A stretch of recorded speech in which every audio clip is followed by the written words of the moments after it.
Awesome! Hey, congratulations guys, we're getting super close. We're starting now the last part of the book masterclass, which is ridiculously exciting. And what's cool is this part is all about how to be a leader and most significantly, how to change people without giving offense or arousing resentment. These are a lot of like really cool, deep, really overarching principles that are pretty insane. So I'm really excited to jump into it, and I hope you can take this information, apply it to lead others, because leaders, you know, besides the fact that like your leaders are readers, more significant, like the more you can lead people, the more income you can generate, which is just pretty cool. So with that said, let's go over to this first principle, which is if you must find fault, this is where to begin. Because obviously there's sometimes some tough situations, and I think this is a really great strategy to handle those situations. So we'll go over to the computer and we'll make it happen. Cool, so Dale had this friend who was a guest at the White House. And I'm gonna draw the White House in yellow since the background is white. You can kind of just pretend it's white.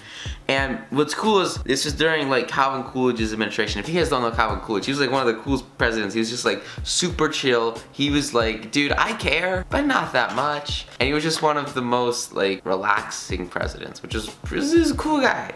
And so he's coming into this. So you got Coolidge over here, and Dale's friend is kind of coming into his office going like, wee, we're gonna meet Coolidge. And what's interesting is he heard Coolidge say to one of his secretaries, that's a pretty dress you are wearing this morning, and you are a very attractive young woman. And this is like literally the most, like the nicest thing that Coolidge had ever said, like ever, to a secretary in his entire life. And it, to his secretary, right, this was so unusual, so strange, so unexpected, so weird. The secretary blushed in confusion. And then Coolidge said, now don't get stuck up. I just said that to make you feel good. From now on, I wish you would be a little bit more careful with your punctuation. So his method is fairly obvious, but it's very powerful. The psychology is amazing. It's always easier to listen to sort of unpleasant, negative, you know, criticism or construction or whatever after we have heard some praise, but our good point, and the praise that is very like much more emphasized than the little teeny bit of negativity or constructive criticism or whatever. Obviously, like if the punctuation's crap, like she's got to fix punctuation, right? But you want to preface it with a really huge positive first, sort of like lather someone up before you deliver the punch, right? Really cool other example with a barber. A barber lathers a man before he shaves him. It's the same concept, right? And this is precisely what McKinley did in 1896. Oh man, long time ago, when he was running for president. One of the prominent Republicans of the day had written a campaign speech that they felt was a trifle better than any other the writers, all rolled in one. It was just a phenomenal speech. And so this guy writes this campaign speech with tremendous amounts of joy, just super excited, like, oh, this is gonna be the best thing ever. I'm so excited. This is gonna be awesome. Walks up and he, read his speech to McKinley, and the speech had like some okay points, but it was honestly just like really not that good. And so McKinley didn't want to hurt this guy's feelings or raise like a huge tornado of criticism, because that would kind of be a mean thing to do. And so he didn't really want to kill his enthusiasm. At the same time, he didn't really want to say no, because sometimes it's tough, because this no can be really negative on its own. And if you have just negativity by itself and you give just negativity to somebody, like that's gonna hurt their feelings, it's gonna hurt personalities, hurt the relationship, and it's gonna, like if you're right here, right, and you have this relationship, this connection, it's gonna kind of tamper with it a little bit, destroy it a little bit, and kind of eradicate some of the innate trust that was built into it, which is, it's just harsh, it's not the best thing that you can do. And so he says, my friend, that is a splendid speech, up the positivity, say that it's really good. Splendid speech, a magnificent speech. No one could have prepared a better speech. You are the best person on the planet. You're amazing. Significant. You want to put the other person up on a pedestal before you knock the pedestal out from under them and deliver the criticism. There are many occasions on which it would be precisely the right thing to say, but is it quite suitable to this particular occasion? So he's saying it's really good, but maybe not for this occasion. Sound and sober as it is from your standpoint, I must consider its effect from the party standpoint. Now, you go home and make a speech along the lines I indicate and send me a copy of it. So he gives them a thing to do. And he says, look, this is how I want it. Blah. Now, if all he said was, look, that's crap, this is how I want you to do it, he'd probably feel kind of sad. He'd feel, disdain. He would not have produced really quality work. But because McKinley spends all this time pumping him up and saying it's amazing, it would be really awesome in another situation, he did a great job. And then he said, just make a couple of changes. Now it's much easier to take that run with it, and have success, right? Because you're doing it at such, I mean, it probably takes him like another 20 seconds to say that phrase. 20 seconds it takes him to say that is gonna create a 400% better output, a 400% better speech than if this guy just said, no, screw it, that's awful, go do it again, right? Because you're inspiring him, you're giving him hope that this can be something really, really, really awesome, and it's already awesome. You just have to make a couple of little changes versus, oh, this is crap, go do the whole thing again, right? You wanna give them, I mean, even if they do have to do the whole thing again, you wanna make them feel like the work that they did originally wasn't just wasted, right? You wanna make others feel like they are valued, significant, and important. And he did just that, and then McKinley kind of helped him rewrite the second speech, and it became one of the most effective, he became one of the most effective speakers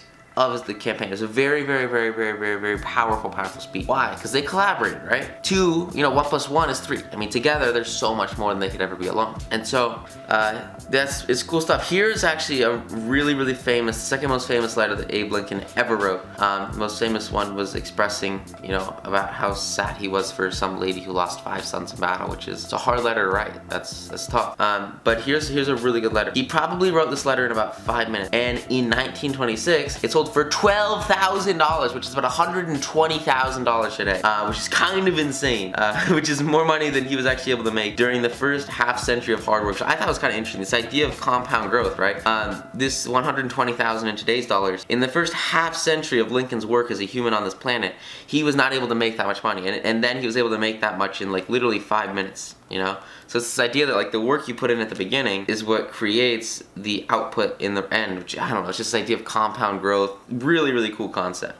You guys know this from 9 to noon, you're smart. So anyway, the letter was written to General Hooker in 1863 during the darkest period of the Civil War. And for 18 months, Lincoln's generals have been leading the Union Army from one tragic defeat to another. And you guys, this, oh my gosh, this story is massive. It's so powerful. There was nothing but stupid, butchery everywhere. And the nation was appalled. Thousands of soldiers had deserted the army, and even the Republican members of the Senate revolted and wanted to force Lincoln out of the White House. We're at the brink of destruction, he says, and it appears to him that the Almighty is against him. He can hardly see a ray of hope, which is bad, because hope is what draws you up here. Hope is what gives you the belief to go continue on this journey, so you can have this exponential growth after you go through the sort of difficult time period where there's not a lot of results at the beginning. This is kind of be like the beginning of the Civil War.